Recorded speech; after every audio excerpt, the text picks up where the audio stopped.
Hello दोस्तों, मैं हूं घनश्याम कुशवाहा और आप सभी का डायमंड एकेडमी इंदौर के ऑनलाइन प्लेटफॉर्म में आप सभी का बहुत बहुत स्वागत है। दोस्तों, पिछली वीडियो के माध्यम से हमने 1773 के रेगुलेटिंग एक्ट से लेकर हमने 1858 तक के एक्टों पर चर्चा की थी और आज हम इस वीडियो के माध्यम से हम संवैधानिक विकास के अंतर्गत 1861 के अधिनियम के बारे में जानेंगे। तो चलिए स्टार्ट करते हैं।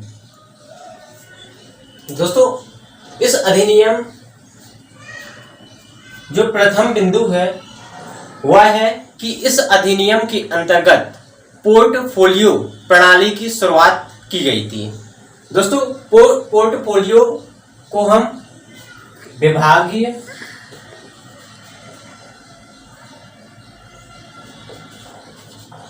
या इंग्लिश में से डिपार्टमेंटल या मंत्री मंडलीय प्रणाली भी कह सकते हैं। दोस्तों, यदि हम आज देखें तो आज भी जो मंत्री मंडलीय प्रणाली है वो देखने को मिलती है। आज क्या होता है कि जो अलग अलग विभाग होते हैं वो अलग अलग जो मंत्री होते हैं उन्हें सौंप दिए जाते हैं, जैसे गृह विभाग, वित्त विभाग, विदेश विभाग, ऐसे अलग अलग जो विभाग होते हैं वो अलग अलग मंत्रियों को सौंप दिए जाते हैं। और यही चीज भारत परिषद अधिनियम 1861 में भी देखने को मिली थी, जिसे उस समय पोर्टफोलियो प्रणाली या विभागीय प्रणाली कहा जाता था। और दूसरा बिंदु है दोस्तों, इस अधिनियम के अंतर्गत जो मद्रास और बंबई को विधि निर्माण की पुनः स्वीकृति प्राप्त हो गई थी। दोस्तों, जब हमने 1833 का एक्ट पढ़ रहे थे तो हमने देखा था कि जो मद्रास और बंबई जो प्रांत थी उसमें मद्रास और बंबई को विधि जो निर्माण की जो पावर्स थी या शक्ति थी वो समाप्त कर दी गई थी। और हमने देखा था कि इस अधिनियम के अंतर्गत ही केंद्रीकरण जो 1833 का अधिनियम था उधर से ही केंद्रीकरण प्रारंभ हुआ था, किंतु पुनः यह केंद्रीकरण 1833 से लेकर 1858 तक यह अपने सर्वोच्च बिंदु तक पहुंचा, किंतु 1861 के तहत पुनः विकेंद्रीकरण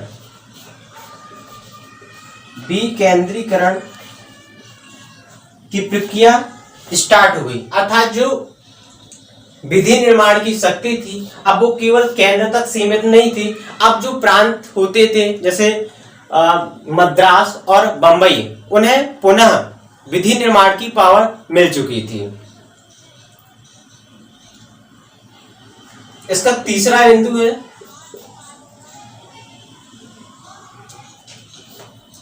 जो गवर्नर जनरल था या वायसराय कह सकते हैं, उसे अध्यादेश या इंग्लिश में कहें तो ऑर्डिनेंस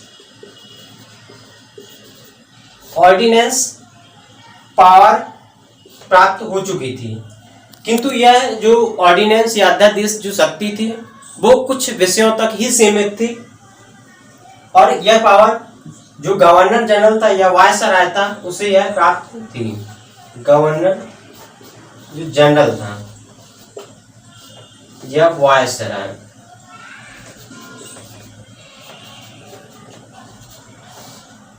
किंतु दोस्तों यह याद रखिएगा यह जो पावर्स थी वो लिमिटेड थी, सीमित थी। और अध्यादेश को आज भी हम देखते हैं, जो महामहिम राष्ट्रपति है उन्हें आर्टिकल 123 के तहत अध्यादेश पावर की शक्ति होती है। वहीं जो राज्यपाल होते हैं उन्हें आर्टिकल 213 के तहत ऑर्डिनेंस की पावर होती है। और भारत परिषद अधिनियम 1861 के तहत भी जो गवर्नर जनरल या जो वायसराय था उसे अध्यादेश जारी करने की पावर दी गई थी।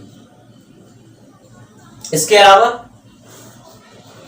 इसका जो चौथा पॉइंट है वो है कि भारतीयों का प्रतिनिधित्व इस अधिनियम के तहत पहली बार प्रारंभ किया गया। दोस्तों, हमने पिछली वीडियो में देखा था कि जो केंद्रीय भारतीय परिषद थी, केंद्रीय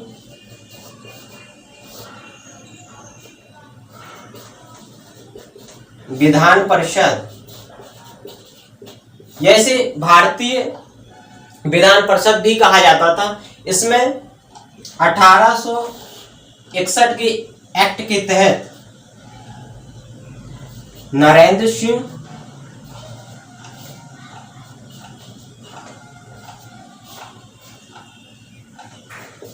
सर दिनकर राव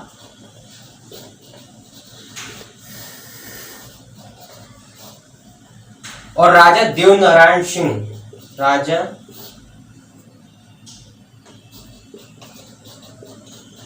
देवनारायण सिंह, याद रखिएगा दोस्तों, इस एक्ट के तहत पहली बार भारतीयों को प्रतिनिधित्व दिया गया था और केंद्रीय विधान परिषद में 3 व्यक्ति, नरेंद्र सिंह, सर दिनकर राव, राजा देवनारायण सिंह। नरेंद्र सिंह पटियाला के महाराजा थे, वहीं जो राजा देवनारायण सिंह थे वो बनारस के राजा थे और इन्हें पहली बार केंद्रीय विधान परिषद में शामिल किया गया था और पहली बार इस अधिनियम के तहत भारतीयों का प्रतिनिधित्व सुनिश्चित किया था। इसके अलावा इसका 5th बिंदु और लास्ट बिंदु है विधान परिषदों का गठन। तो दोस्तों, अभी तक केवल जो प्रांत होते थे या वर्तमान में हम विधानसभा कहते थे, तो इसी तरह में कुछ विधान परिषदों का भी गठन किया, जैसे बंगाल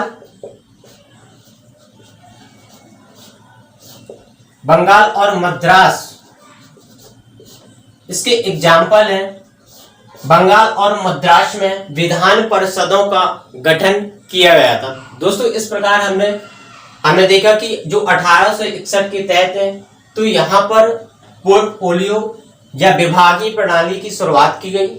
इसके अलावा जो विकेंद्रीकरण की जो प्रक्रिया है वो 1861 के तहत पुनः प्रारंभ की गई।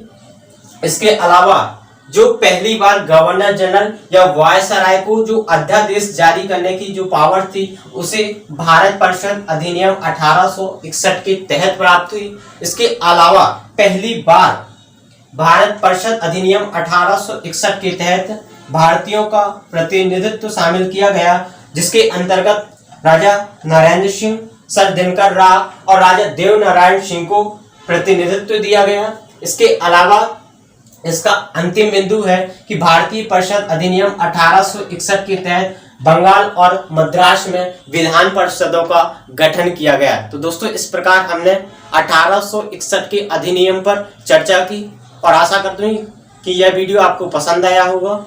यदि आपको यह वीडियो पसंद आया तो इस वीडियो को लाइक करें, कमेंट करें और ज़्यादा से ज़्यादा अपने मित्रों तक जरूर इस वीडियो को शेयर करें। धन्यवाद।